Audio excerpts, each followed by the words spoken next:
I'm Caitlin. Standing on the stage of my own gallery, the Enigma Gallery, I look out at the crowd. Cameras flash, and in the front row, my father and sister, Mr. and Ms. Thompson, freeze in shock.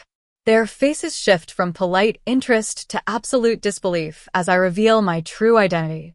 3 years ago, I was a young artist fresh out of art school, full of talent and passion. My family owned the prestigious Thompson Gallery, where art was treated more like a commodity than a form of expression. My father, a cold and business-minded man, only cared about profit.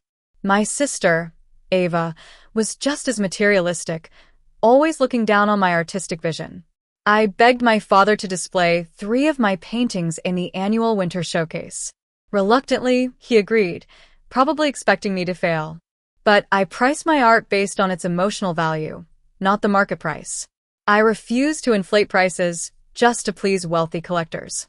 In my father's eyes, this was unforgivable. One day, as I watched my paintings being taken down from the walls of the Thompson Gallery, my father declared to the board, "Caitlin Thompson is a failed experiment. She lacks the business sense to understand true art. She paints for emotion, not money." Ava hissed at me, "You're embarrassing the Thompson name. Stick to painting fences if you want to play with colors." After that, I was escorted out of the gallery by security guards while my father watched in stony silence. Heartbroken, I left with my head held high, determined to prove them wrong. I created a new identity, Lily Reed, and spent the next year quietly building the Enigma Gallery. We acquired art pieces that the Thompson Gallery had dismissed as too experimental and discovered new artists that traditional galleries considered too risky. We focused on the emotional power of art, not just its monetary value. As the opening night of the Enigma Gallery approached, I received a call from my sister. Her voice dripped with fake sweetness. "Daddy saw you outside the gallery. Are you ready to apologize? We might have a job for you in the marketing department." I thought about the magnificent main hall of my gallery, where my paintings hung alongside works by artists my father had rejected. I simply replied, "I have plans tonight." The night of the gallery opening finally arrived. A light winter snow dusted the streets of Manhattan. I stood in my private office, watching the growing crowd through one-way glass. The elite of the art world arrived in black cars, stepping onto our red carpet. My assistant, Emily, informed me that my father and sister had arrived. I watched as Ava emerged from their limousine in an expensive dress, and my father followed, his face a mix of curiosity and disdain. They were telling everyone that the Enigma Gallery was just a passing fad. When it was time for my grand entrance, I took a deep breath. As I stepped onto the platform, I said into the microphone, "Good evening."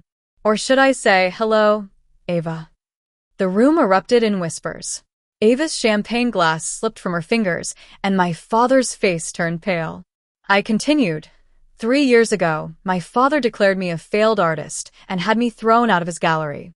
Tonight, I'm pleased to welcome him and my sister to mine.